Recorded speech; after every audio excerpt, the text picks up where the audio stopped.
Ned Day. I know recently you posted, I believe, his grave, right? You still visit. Yeah, I go there every year on his birthday. What happened? Well, Ned, Ned invited trouble. He begged for it. He would belittle them, call them names.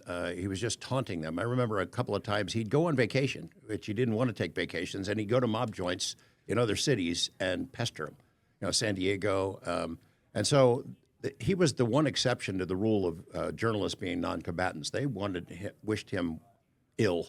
I remember going out one night with him. We were young single men, and we availed ourselves of what was out there in Las Vegas, Which we will revisit.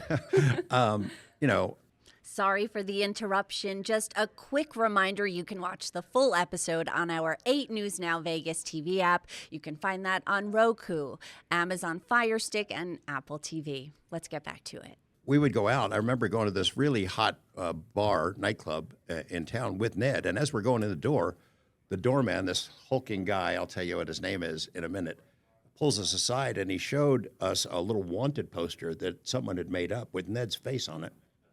Basically, if you see this guy, do him harm.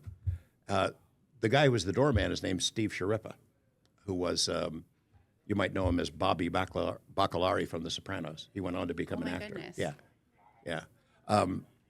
So it was, Ned was cautious in those days. I remember after Tony Spilotro died, a horrible death, by the way, Ned wrote a column, and it was not apologetic at all. It eviscerated Spilotro all over again.